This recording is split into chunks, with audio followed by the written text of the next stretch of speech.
Hello good morning students.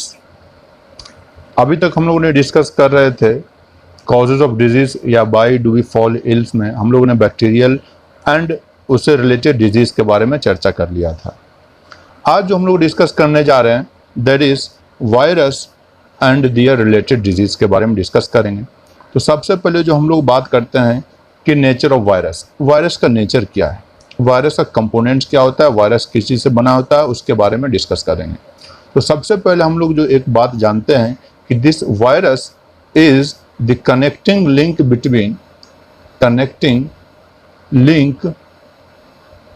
Between living and non living. मतलब कि ये लिविंग भी है और नॉन लिविंग भी है। तो उन दोनों के बीच में रहने वाला ये जो स्पीसीज है that is called the virus.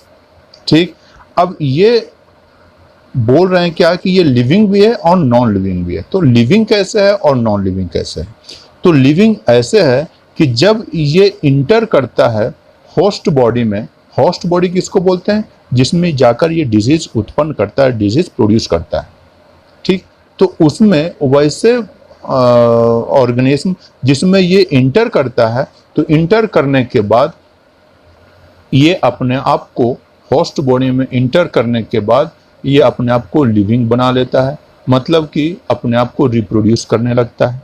लेकिन वही बात अगर हम लोग ऐसे ही टेबल पर एक पड़ा हुआ रह जाए बाहर में बिना किसी होस्ट बॉडी का, तो ये नॉन लिविंग की तरह काम करता है, नॉन लिविंग की तरह काम करता है।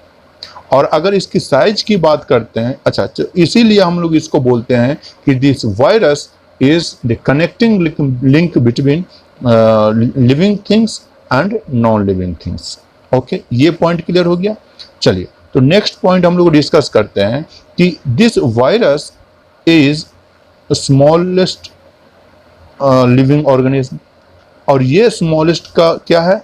ये बैक्टीरिया से भी छोटा होता है। क्या होता है? बैक्टीरिया से भी छोटा है।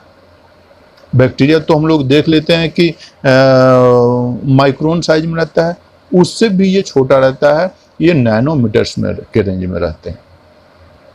तो यहाँ पर देखिए एक इम्पॉर्टेंट कैरेक्टर्स जो है वायरस के बारे में, कि सबसे पहले क्या बोला कि virus are much smaller than bacteria. Bacteria से भी बहुत छोटा होता है वायरस। ठीक, they are smallest living organism. अभी तक जितने भी खोजे गए हैं उसमें से सबसे छोटा जो लिविंग ऑर्गेनिज्म है दैट इज वायरस। ठीक, they can be view through electron microscope. इसको देखने के लिए हम लोग, बैक्टीरिया को देखने के लिए तो हम लोग माइक्रोस्कोप का इस्तेमाल करते हैं, और उससे भी ये छोटा है तो इसके लिए और पावरफुल माइक्रोस्कोप का यूज करेंगे, एंड वो पावरफुल माइक्रोस्कोप को हम लोग बोलते हैं इलेक्ट्रॉन माइक्रोस्कोप। और इस इलेक्ट्रॉन माइक्रोस्कोप से हम लोग इस वायरस को बहुत ही आसानी से देख सकते हैं। और इसकी रेंज क्या रहती है ये वायरस की? तो इसका रेंज है 20 नैनोमीटर से लेकर 300 नैनोमीटर्स के रेंज में रहते हैं। ठीक है, दूसरा पॉइंट यहाँ पर लिखा हुआ है कि virus exhibit the property of living and non living things. तो ये लिविंग और नॉन लिविंग के बारे में हम लोग पहले ही डिस्कस कर लिए। क्या डिस्कस किए थे? कि अगर ये होस्ट बॉडी में जाता है, किसी के बॉडी में इंटर करता है, लिविंग सेल्स के बॉडी में इंटर करता है, तब उस लिविंग सेल्स को मेटाबॉलिक को लेकर, मतलब उसके एंजाइम्स को, उसके न्यूट्रिएंट्स को लेकर अपने आप को रिप्रोड्यूस करता है, तो वो लिविंग हो गया।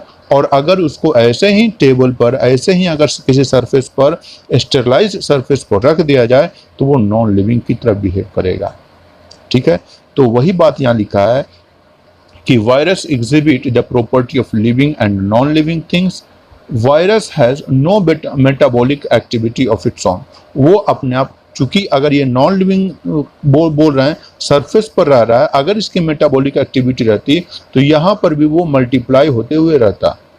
तो चूंकि ये मल्टीप्लाई नहीं कर रहा है, इसका मतलब क्या है कि इसके पास अपना किसी भी तरीके का मेटाबॉलिक एक्टिविटी नहीं होता है। क्लियर है?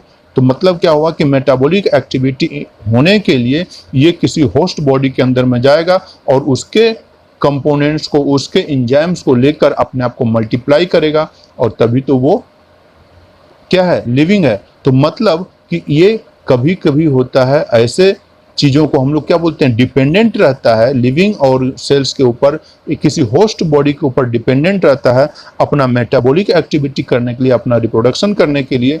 तो ये एक पैरासाइट का काम है। तो हम लोग क्या बोलते हैं, वायरस को एक पैरासाइट की तरह भी जानते हैं। और पैरासाइट भी कैसा, तो इंट्रासेलुलर पैरासाइट, मतलब इस सेल्स के अंदर में जाकर ही अपने आप को रिप्रोड्यूस कर पाता है। तो इसीलिए इसको हम लोग इंट्रासेलुलर पैरासाइट्स बोलते हैं। तो क्या बोल रहे हैं कि ये किसी होस्ट बॉडी में जाने के बाद ही अपने आप को, उसके एनर्जी को, उसके एंजाइम्स को, उसके सब्सटेंसेस को लेकर अपने आप को रिप्रोड्यूस करता है। इसीलिए इसको हम लोग इंट्रासेलुलर ऑब्लिगेट पैरासाइट्स इसको बोलते हैं। क्लियर है बात, ये इंट्रासेलुलर ऑब्लिगेट पैरासाइट। ठीक, चलिए अब लोग नेक्स्ट पॉइंट की तरफ मूव करते हैं। This virus not be termed as prokaryotic and eukaryotic cell. मतलब क्या बोल रहे हैं कि ना ही इसको हम लोग प्रोकैरियोट्स में रखें और ना ही यूकैरियोट्स में रखें।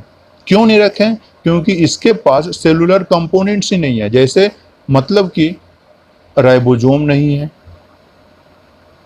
जैसे कि माइटोकॉन्ड्रिया नहीं है, जैसे कि कोई प्लास्टिड नहीं है। तो ये सब सेलुलर कंपोनेंट्स नहीं होने के कारण ना इसको हम लोग प्रोकैरियोट्स में रखे हैं और ना ही इसको यूकैरियोट्स में रखें। तो अब इसकी बात आती है कि ये बना कैसे है, तो ये किस चीज से बना है। तो ये बना है, ये देखिए यहाँ पर लिखा हुआ है कि ये बना किसी से है, तो ये बना है प्रोटीन से और जेनेटिक मटेरियल से। तो they basically contains a genetic material. Genetic material is either DNA और RNA and forming a coat surrounded, and it's protected by a protein coat, and that protein coat is called the capsid। वो capsid से घिरा होता है, protein molecule से घिरा होता है, उसको हम लोग कैप्सिड बोलते हैं। और उसके अंदर में क्या चीज रहता है, जेनेटिक मटेरियल रहता है। तो इसकी अगर हम लोग शेप की बात करते हैं, शेप बनाकर दिखाते हैं, तो ये शेप आप पढ़े होंगे, लोअर क्लासेस में जरूर पढ़े होंगे। तो इस तरीके से पढ़े हैं वायरस का स्ट्रक्चर।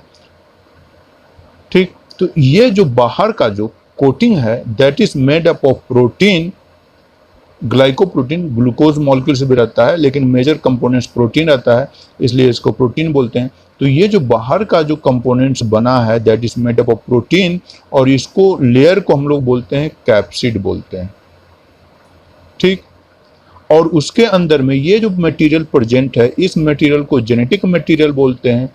और जेनेटिक मटेरियल जो है, इट मे बी डीएनए और इट मे बी आरएनए। ठीक, और बाकी कुछ रहता ही नहीं है इसमें। ठीक है, तो ये अंदर में जेनेटिक मटेरियल है, that is made up of DNA और आरएनए, और इसके चारों तरफ प्रोटीन का कवरिंग रहता है, जिसको हम लोग कैप्सिड बोलते हैं, और इसी दोनों कंपोनेंट से मिलकर बना हुआ होता है। तो जहां तक हम लोग जेनेटिक मटेरियल की बात करते हैं, तो इसका डीएनए और आरएनए जो है,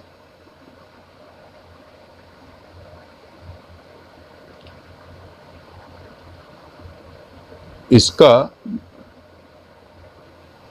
डीएनए और क्या बोल रहे हैं, आरएनए, इसके आधार पर वायरस को दो कैटेगरी में डिवाइड करते हैं। कैसा, जिसके पास डीएनए है तो वो हो जाएगा डीएनए वायरस, और जिसके पास आरएनए है उसको हम लोग बोल देते हैं आरएनए वायरस। ठीक, अब ये डीएनए का अगर हम लोग का स्ट्रक्चर याद होगा, तो DNA is double helical structure.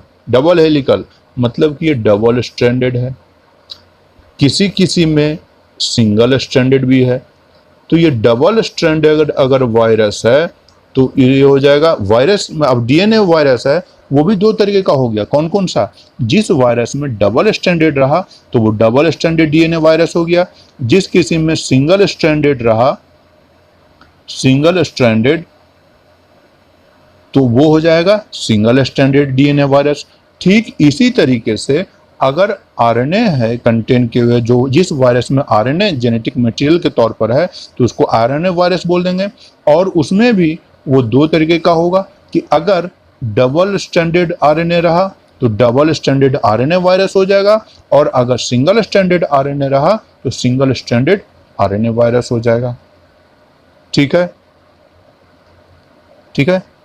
चलिए अब देखते हैं क्या क्या और बातें बोल देता है जो। तो देखिए, viral genome are small and contains information to code for a proteins only. Virus made use a machinery, host machinery. Host machinery हम लोग बार बार चर्चा कर रहे हैं। मशीनरी क्या चीज़ है? इंजाइम है, राइबोसोम है, अदर कंपोनेंट्स है, जो उसको यूज करते हुए अपने आप को मेटाबॉलिकली एक्टिव करता है और अपने आप को रिप्रोड्यूस करता है। तो उसको हम लोग पैरासाइट की तरह काम बोल रहे हैं। ठीक है, अब हम लोग बात करते हैं क्या, चलिए ये जो हम लोग जो डिस्कस किए कि द जेनेटिक मटेरियल आइदर में भी डीएनए और आरएनए, और उसके आधार पर डिफरेंट टाइप्स के, अगर डीएनए कंटेंट्स है तो डीएनए वायरस हो जाएगा, अगर आरएनए है तो आरएनए वायरस हो जाएगा। उसके आधार पर डिफरेंट टाइप्स ऑफ बैक्टीरिया है, जैसे इन्फ्लुएंजा वायरस है, स्मॉल पॉक्स है, ये डीएनए वायरस है। वहीं पर अगर हम लोग मम्स वायरस बोलते हैं, एचआईवी वायरस बोलते हैं, एड्स वायरस बोलते हैं, हेपेटाइटिस बी वायरस है, हार्पिस वायरस है, वो आरएनए वायरस है। अगर वहीं हम लोग बात करते हैं सिंगल स्टैंडर्ड डीएनए वायरस की, तो एक बहुत बढ़िया एग्जांपल दिया हुआ है 5x174 या पार्बो वायरस। ये सिंगल स्टैंडर्ड डीएनए वायरस है। ठीक है, और जो हम लोग प्रीवियस जो डायग्राम बनाए थे उसको बैक्टीरियोफाज बोलते हैं। बैक्टीरियोफाज किस लिए? तो फाज मतलब होता है वायरस। ठीक है, फाज मतलब होता है वायरस, और ये वायरस अगर अटैक कर सकता है बैक्टीरिया के ऊपर, क्योंकि बैक्टीरिया से भी छोटा है तो बैक्टीरिया के ऊपर भी अटैक कर सकता है, ऑब्वियसली सी बात है। तो वैसा वायरस जो बैक्टीरिया को इन्फेक्ट करता है, उस वायरस को हम लोग बोलते हैं बैक्टीरियोफाज बोलते हैं। ठीक है, तो चलिए ये देखिए यहाँ पर लिखा है कि the virus are specific about host they infect. ये जो वायरस है बिल्कुल स्पेसिफिक है, किसको टारगेट करना है वो स्पेसिफिक वायरस रहता है। और उसी तरीके से यहाँ पर these are bacterial virus called the bacteriophage or the phages that infect bacterial cell। तो जो बैक्टीरिया को इन्फेक्ट करता है वो बैक्टीरियोफाज कहलाते हैं, जो प्लांट्स को इन्फेक्ट करता है उसको प्लांट वायरस बोलते हैं, और एनिमल्स जो एनिमल्स को इन्फेक्ट करता है, जैसे आजकल कोरोना है हम लोग को इन्फेक्ट कर रहा है तो वो एनिमल वायरस हो जाएगा। वहीं पर अगर टीएमवी की बात करते हैं, टोबैको मोजाइक वायरस की बात करते हैं, तो ये प्लांट्स को, प्लांट भी कौन सा? Tobacco plants. टोबैको किसको बोलते हैं? तंबाकू को बोलते हैं। तो वैसे तंबाकू वाले प्लांट्स में जो वायरस इन्फेक्ट करता है वो टीएमवी वायरस कहलाता है, प्लांट वायरस कहलाएगा। ठीक है, अगर इसकी डिस्कवरी की बात किया जाए, ये बात क्लियर हो गया ना? तो चलिए हम लोग डिस्कवरी की बात करते हैं। अगर डिस्कवरी के पॉइंट ऑफ व्यू से देखा जाए तो इसको सबसे पहले रशियन बोटनिस्ट जो थे इवानोस्की, सबसे पहले इन्होंने स्टडी किया था।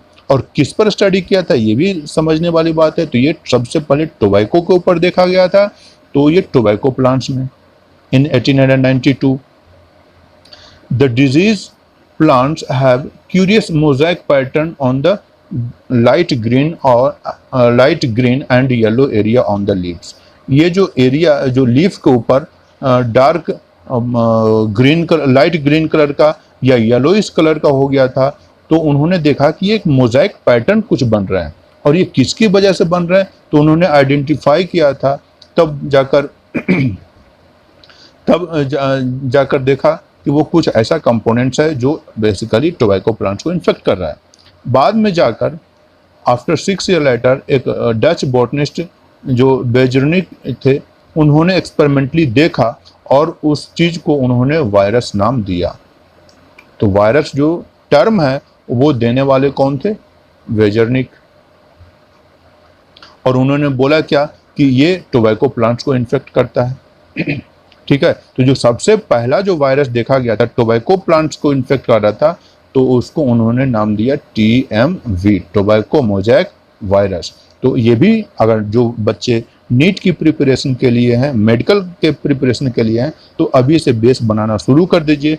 तो अभी तक जो वायरस है वो सबसे पहला जो वायरस आइडेंटिफाई किया गया था वो था टोबैको मोज़ेक वायरस। देखिए यहाँ लिखा है टोबैको मोज़ेक वायरस, जिसको हम लोग शॉर्ट में बोल रहे हैं TMV। ठीक है, तो tobacco mosaic virus was the first virus to be discovered. ठीक है, सबसे पहला वायरस है टोबैको मोज़ेक वायरस, और इसको देखने के लिए हम लोग इलेक्ट्रॉन माइक्रोस्कोप का यूज़ करते हैं। उसे अगर कंपाउंड माइक्रोस्कोप से देखेंगे तो नहीं दिखेगा, तो इलेक्ट्रॉन माइक्रोस्कोप से ही हम लोग इसको देख सकते हैं। ठीक है, चलिए, तो अब ये जो वायरस है, चूंकि बाहर रहने पर क्या होगा, ये इसके अपना तो खुद का मेटाबॉलिज्म प्रोसेस रहता ही नहीं है, तो ये होस्ट बॉडी को इन्फेक्ट करेगा, तो इसके लिए होस्ट सेल ढूंढता हुआ रहेगा। लेकिन अगर बाहर पड़ा हुआ रहेगा तो वो नॉन लिविंग की तरह काम करेगा। तो अगर इसकी हम लोग साइज की बात करते हैं तो ये देखिए, इस डायग्राम में यही दिया हुआ है कि अगर इतना बड़ा साइज अगर आरबीसी का है, रेड ब्लड सेल्स का साइज है, तो उसके हिसाब से डिफरेंट जो वायरसेस है, जैसे मम्स वायरस की साइज इतना छोटा है, इन्फ्लुएंजा उससे भी छोटा है, बैक्टीरियोफाज उससे भी छोटा है, टोबैको मोज़ेक वायरस उससे भी, और सबसे छोटा तो पोलियो वायरस है। मतलब कि बैक्टीरिया से भी छोटा, आरबीसी से भी छोटा, ये डिफरेंट इतने छोटे होते हैं कि इसको देखने के लिए हम लोग को इलेक्ट्रॉन माइक्रोस्कोप की ही जरूरत पड़ेगी। और इलेक्ट्रॉन जो माइक्रोस्कोप होता है, electron microscope that can magnify the image up to 10 lakh time, एक कोई किसी चीज को मॉडिफिकेशन करके, मतलब जूम करके दिखला सकता है, मैग्नीफाई कर सकता है, और इसीलिए हम लोग इलेक्ट्रॉन माइक्रोस्कोप का सहारा लेते हैं। अब अगर बात करें हम लोग रिप्रोडक्शन की, वायरस की रिप्रोडक्शन की, तो बाहर रहने पर तो ये अपने आप को रिप्रोड्यूस नहीं करेगा। इसको रिप्रोड्यूस होने के लिए क्या चीज़ चाहिए, होस्ट बॉडी चाहिए। और होस्ट बॉडी जब मिलेगा तो कैसे रिप्रोड्यूस करेगा, तो जैसे ये ऑब्लिगेट पैरासाइट हम लोग चर्चा किए, तो पैरासाइट क्या है, तो जैसे मान ली कि ये एक बैक्टीरिया है, बैक्टीरिया का अपना जेनेटिक मटेरियल डीएनए रहेगा, ये हो गया बैक्टीरिया, और ये हो गया उसका जेनेटिक मटेरियल,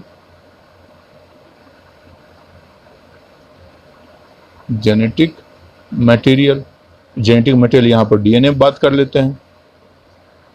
तो अगर यहाँ पर, अच्छा, यहाँ पर जो वायरस आएगा उसको क्या बोलेंगे, बैक्टीरिया है, बैक्टीरियोफाज, यस गुड। तो अब क्या हुआ कि अब यहाँ पर इसका जो जेनेटिक मटेरियल है, ये अपना जेनेटिक मटेरियल यहाँ पर प्रोपेल कर देगा, इस बैक्टीरिया में डाल दिया। इसका जेनेटिक मटेरियल यहाँ पर आ जाने के बाद क्या होगा, इसका जेनेटिक मटेरियल इससे जुड़ेगा, बैक्टीरिया के जेनेटिक मटेरियल से। तो जुड़ने के बाद क्या हो जाएगा, इसका यहाँ पर आकर जुड़ गया। अब इसके साथ साथ जब बैक्टीरिया अपने आप को रिप्रोड्यूस करेगा, 1 से 2 होगा। अच्छा, बैक्टीरिया का रिप्रोड्यूसिंग टाइम कोई बता सकते हैं, बोलिए, ट्राई करिए। नहीं, 30 मिनट्स का होता है। मतलब 30 मिनट्स में एक बैक्टीरिया से 2 बैक्टीरिया हो जाएंगे। तो उसी तरीके से जब बैक्टीरिया अपने आप को रिप्रोड्यूस करेगा तो इसका जेनेटिक मटेरियल भी रिप्रोड्यूस होगा, तो उसके कारण, इसका जेनेटिक मटेरियल रिप्रोड्यूस होने के कारण ये वायरस का भी मटेरियल रिप्रोड्यूस होना शुरू कर जाएगा, और इसके ढेर सारा वायरस का जेनेटिक मटेरियल बन जाएगा। अब इसके बाद क्या करेगा, अब जब पूरा बन जाएगा तो पूरे अपने आप को असेंबल करेगा, और असेंबल करने के बाद इसको तोड़कर, बैक्टीरिया के वॉल को तोड़कर बाहर निकल जाएगा। तो ये लैक्टिक, मतलब तोड़ने का विधि है, लैक्टिक मेथड से वायरस रिप्रोड्यूस कर जो बैक्टीरिया है उससे वो इजेक्ट हो जाएगा, बाहर निकल जाएगा। ठीक है, तो यही चीज़ें यहाँ डायग्राम में दिया हुआ है। ये डायग्राम बहुत ही क्लियर का डायग्राम बता रहा है कि जैसे देखिए कि सबसे पहले एनिमल सेल, कोई भी होस्ट सेल है, उसका न्यूक्लियस है, वायरस आकर अटैच हुआ। अटैच होने के बाद क्या हुआ कि virus enter the cells and protein coats break down releasing DNA RNA. इसका जो जेनेटिक मटेरियल है आ गया वायरस का। अब ये जेनेटिक मटेरियल क्या करेगा, इसके सेल से जुड़ेगा, जुड़ने के बाद ढेर सारा अपना बना लेगा, और अपना बनाने के बाद मल्टीप्लाई हो गया वायरस। अब उसको तोड़ते हुए होस्ट सेल को ब्रेक किया और अपने आप को रिलीज कर दिया। तो इस तरीके से वायरस रिप्लिकेट करता है inside the host body, inside the host body. अगर ये बाहर आया तब तो वो नॉन लिविंग की तरह काम करेगा। ठीक है, तो अब चलिए कुछ इसके डिजीज के बारे में हम लोग डिस्कस करते हैं कि कुछ ऐसे डिजीज भी होते हैं जो खतरनाक होते हैं। और वायरस तो ऐसे भी खतरनाक होते हैं, जैसे आजकल कोरोना चल रहा है, कितना खतरनाक बीमारी आ गया है। अच्छा, कोई बता सकते हैं कोरोना का जेनेटिक मटेरियल क्या है? कोरोना का जेनेटिक मटेरियल क्या है? बहुत सारे न्यूज़ में भी चल रहा है, ये आपको पता होना चाहिए। ये कैसा टाइप का बैक्टीरिया वायरस है, डीएनए है कि आरएनए है? कमेंट करके बताइएगा। ठीक, हम ऑनेस्टली बोल रहे हैं, कमेंट करके बतलाइएगा। और अगर नहीं तो यहाँ वीडियो पॉज करके देख लीजिएगा, क्या होता है नहीं होता है सीख लीजिएगा, और हम हेल्प के लिए बता देते हैं, ऑनेस्टली बता रहे हैं, ये करिएगा काम। अगर नहीं पता तो हम आंसर बता देते हैं। This is RNA virus. जो कोरोना वायरस है वो आरएनए, और आरएनए में भी सिंगल स्टैंडर्ड आरएनए वायरस है। क्लियर है मेरे बच्चे? चलिए, तो अब हम लोग डिस्कस करेंगे कि कुछ ऐसे डिजीज़ जो वायरस से होते हैं। बहुत सारे ऐसे डिजीज़ होते हैं जो वायरस होते हैं, जैसे चिकन पॉक्स हो गया, मिजल्स हो गया, पोलियो हो गया, HIV हो गया, अभी कोरोना हो गया। ठीक है, तो ये सब डिफरेंट सारे वायरस होते हैं। तो सबसे पहले उसमें हम लोग बात करते हैं पोलियो को, या पोलियो मेलाइटिस इसको बोलते हैं। और पोलियो का वायरस कितना देखे थे? सबसे छोटा देखे थे साइज में, और वो कितना का? तो 10 मिली माइक्रोन्स का होता है, माइक्रोन्स में भी छोटा। तो सबसे छोटा 10 मिली माइक्रोन्स इन डायमीटर होते हैं, वो दैट इज पोलियो वायरस। और पोलियो वायरस का उसका जेनेटिक मटेरियल क्या है? तो वो आरएनए है, आरएनए का बना हुआ है। अगर हम लोग इसको मोड ऑफ इन्फेक्शन की बात करते हैं तो कैसे इंटर करेगा हमारे बॉडी में? तो हमारे बॉडी में इंटर करता है थ्रू द फूड मटेरियल्स और थ्रू द वाटर्स, और वो हमारे इंटेस्टाइनल्स में, फूड मटेरियल्स और वाटर में हमारे इनसाइड स्टोमक में जाएगा, इंटेस्टाइनल वॉल में जाएगा, तो वहाँ के सेल्स में इंटर कर जाएगा और वो अपने आप को स्प्रेड करना शुरू कर जाएगा। और ये जब स्प्रेड करना शुरू कर जाएगा तब ये कनेक्टिंग जो टिश्यूज है, that is lymph and blood, उसके through different parts of the body तक वो ट्रांसमिट होना शुरू कर जाएगा। अगर ये ट्रांसमिट होते होते ब्रेन तक पहुंच गया तो हमारे नर्वस टिश्यू को या नर्वस सिस्टम को अफेक्ट कर देता है। और नर्वस सिस्टम को अफेक्ट कर देगा कैसे? तो हमारे नर्वस सिस्टम में 2 न्यूरॉन्स बेसिकली उससे पढ़े होंगे कि अगर मान लीजिए कि आपका कोई पैर है, यहाँ पर अगर कोई हिट करता है तो यहाँ से एक न्यूरॉन्स आपके ब्रेन तक ले जाता है, और ये जो ब्रेन तक ले जाता है उसको बोलते हैं सेंसरी न्यूरॉन्स, मैसेज ले जाता है सेंसरी न्यूरॉन्स। और आपके ब्रेन में प्रोसेस होने के बाद फिर से एक न्यूरॉन आता है और आपके मसल्स को इन्फॉर्मेशन देता है कि भाई पैर हटा लो, खींच लो, नहीं तो चोट लगता रहेगा। तो वो जो मैसेज लेकर आता है जिसको हम लोग बोलते हैं मोटर न्यूरॉन्स। और इसके बीच में भी देखिए हम एक न्यूरॉन्स बनाए हैं जिसका बोलते हैं रिले न्यूरॉन्स, इसको बोलते हैं, पढ़े होइएगा आप लोग, रिले न्यूरॉन्स। तो अब ये जो नर्वस टिश्यू को, अगर नर्वस सिस्टम को अफेक्ट कर दिया, तब क्या करता है, यहाँ से जो मैसेज आने वाला है इस मसल्स के पास, इफेक्टर मसल्स के पास, पैर को खींचने के लिए वो नर्व न्यूरॉन्स बोलते हैं मोटर न्यूरॉन्स, जो मैसेज लेकर आएगा वो काम करना बंद कर देता है। तो मोटर न्यूरॉन्स काम करना बंद कर देगा तो मैसेज नहीं आएगा, तो उसको चोट लगता हुआ है, इसको मतलब सेंस का चीज़ होगा ही नहीं, पता ही नहीं चलेगा करना क्या है नहीं करना, और इसीलिए उसको पैरालिसिस भी हो सकता है। पैरालिसिस हो जाता है ना पोलियो में, तो वो पैरालिसिस इसी मोटर न्यूरॉन्स को डीजेनरेट होने के कारण होता है। चलिए हम लोग देख लेते हैं, इसमें बहुत बढ़िया से दिया हुआ है, सारा चीज़ें दिया हुआ है। ठीक है, तो देखिए यहाँ सिम्टम्स क्या क्या, it affect the motor neurons of the central nervous system. हम लोग डिस्कस कर लिए, पढ़ लिए, समझ लिए कैसे काम करता है, तो सिर्फ लाइन बाय लाइन पढ़ने की बातें रह गई। तो it affect the motor neurons of the central nervous system, it destroy the dorsal horns of the spinal cords, and without nerve impulse the associated muscles fail to work and then shrinks। क्या बतलाया कि जो motor neurons लेकर आ रहा है, अब ये neurons काम ही करना बंद कर दिया तो इस मसल्स के पास कोई काम नहीं रहेगा, और नहीं रहेगा तो वो धीरे धीरे डीजनरेट करना शुरू कर जाएगा, श्रिंक करना शुरू कर जाएगा, और इसको हम लोग पैरालिसिस ऑफ लिम्स भी बोल सकते हैं।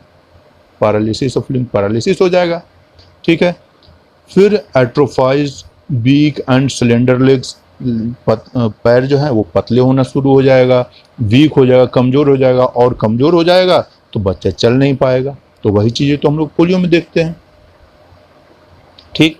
अगर रिस्पायरेटरी सिस्टम ब्रेन के, अगर ब्रेन में जो सेंट्रल नर्वस सिस्टम है उसमें अगर रिस्पायरेटरी सिस्टम को अगर अफेक्ट कर दे, तब क्या होगा कि वो आपके रिस्पायरेशन जो डायफ्राग्म होता है वो मूवमेंट उसमें स्टॉप हो सकता है और डिफ़िकल्टी हो जाएगी ब्रीदिंग में, वो सांस लेने में तकलीफ हो जाएगा।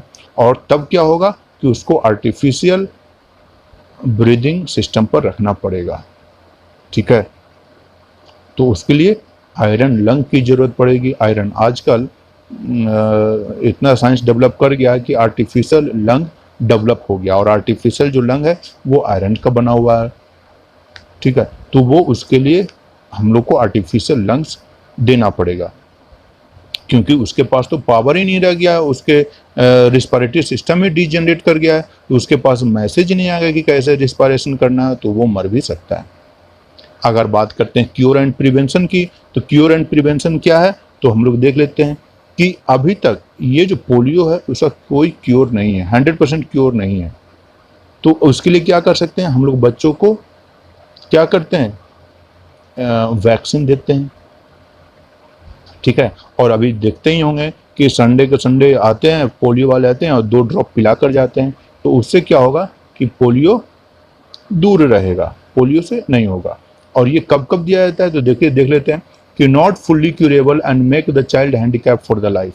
अगर एक बार जिसको पोलियो हो गया तो पूरे एज, पूरे उम्र वो हैंडीकैप नहीं रहेगा, पैरालिसिस उसके पास हो जाएगा। तो oral polio drops on 6th, 10th and 14th weeks, जब बच्चा जन्म लेता है तो उसके 6ठे, 10वें और 14वें वीक में उसको दिया जाता है।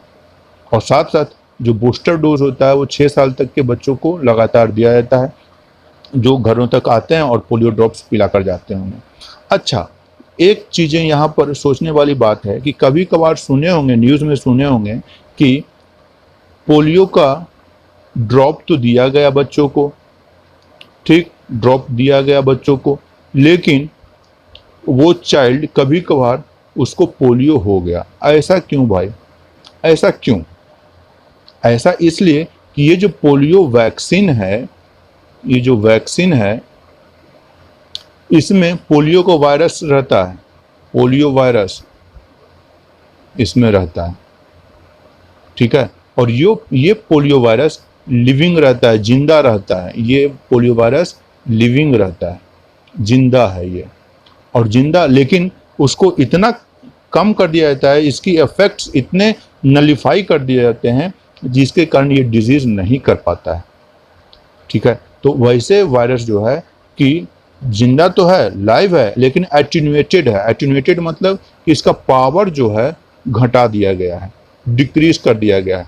तो वो वायरस पोलियो नहीं कर सकता है, लेकिन वो उसके अगेंस्ट, पोलियो के अगेंस्ट में होने भी नहीं देगा। लेकिन कभी कभार क्या होता है कि चूंकि ये पोलियो वायरस वैक्सीन कंटेन करके रखता है, तो कभी कभार लाखों में बच्चों में, एकाध बच्चों में ये वायरस जो लिविंग वायरस है, पोलियो वायरस, वो अपने आप को पावर घटा हुआ है, वो पावर बढ़ा लेता है। और जब पावर बढ़ जाएगा तो वो तो पोलियो वायरस ही है और पोलियो कर देगा, पोलियो हो जाएगा बच्चों को। तो कभी कभार ये न्यूज में सुनने को मिल जाता है। ठीक है, ठीक है बात।